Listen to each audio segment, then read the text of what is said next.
ನಮಸ್ಕಾರ ವೀಕ್ಷಕರೇ. ಇಂದು ಬಾಡಿಗೆ ಮನೆಗಳಲ್ಲಿ ವಾಸಿಸುವವರು ಮತ್ತು ಮನೆ ಮಾಲೀಕರಿಗೆ ಸಂಬಂಧಿಸಿದ ಒಂದು ಅತ್ಯಂತ ಮಹತ್ವದ ವಿಷಯದ ಬಗ್ಗೆ ತಿಳಿಸಿಕೊಳ್ಳೋಣ.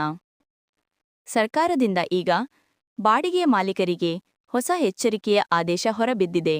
ಸರ್ಕಾರ ಈಗ ಹೊಸ ನಿಯಮವೊಂದನ್ನು ಜಾರಿಗೆ ತಂದಿದ್ದು, ಇನ್ಮುಂದೆ ಬಾಡಿಗೆ ಮನೆಯಲ್ಲಿ ಬಾಡಿಗೆದಾರರ ಅನುಮತಿಯಿಲ್ಲದೆ ಮನೆಗೆ ಪ್ರವೇಶ ಮಾಡಿದರೆ ಅದು ಕಾನೂನು ಕ್ರಮಕ್ಕೆ ಒಳಪಡಲಿದೆ.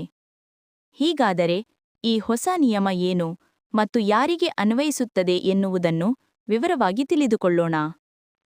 ಕರ್ನಾಟಕ ಬಾಡಿಗೆ ನಿಯಂತ್ರಣ ಕಾಯ್ದೆ 1999 ಹಾಗೂ ಭಾರತದ ಸಂವಿಧಾನದ ವಿಧಿ 21ರ ಪ್ರಕಾರ ಗೌಪ್ಯತೆಯ ಹಕ್ಕು ಪ್ರತಿಯೊಬ್ಬ ನಾಗರಿಕನಿಗೂ ಸಿಗುವ ಮೂಲಭೂತ ಹಕ್ಕಾಗಿದೆ.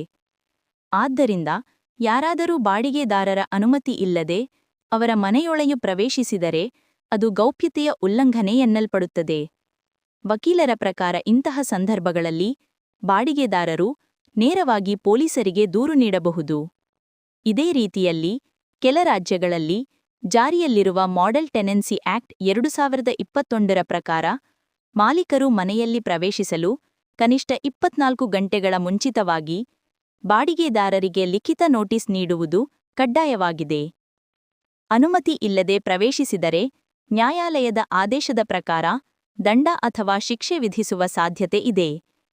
ಹೀಗಿದ್ದರೂ ದಂಡದ ಮೊತ್ತ ಅಥವಾ ಶಿಕ್ಷೆಯ ಅವಧಿ ನೇರವಾಗಿ ಕಾಯ್ದೆಯಲ್ಲಿ ಸ್ಪಷ್ಟಪಡಿಸಿಲ್ಲ.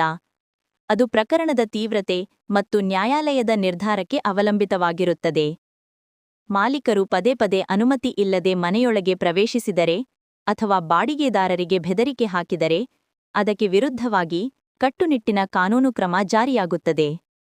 ಸ್ನೇಹಿತರೆ, ಈ ಮಾಹಿತಿ ನಿಮಗೆ ಉಪಯುಕ್ತವಾಗಿದೆ ಎಂದು ಅನಿಸಿದರೆ ವಿಡಿಯೋಗೆ ಲೈಕ್ ಮಾಡಿ ಮತ್ತು ಇಂತಹ ಇನ್ನಷ್ಟು ನವೀನ ಅಪ್ಡೇಟ್ಗಳಿಗಾಗಿ ನಮ್ಮ ನ್ಯೂಸ್ 4 ಕರ್ನಾಟಕ ಚಾನಲ್ ಅನ್ನು ಸಬ್ಸ್ಕ್ರೈಬ್ ಮಾಡಿ.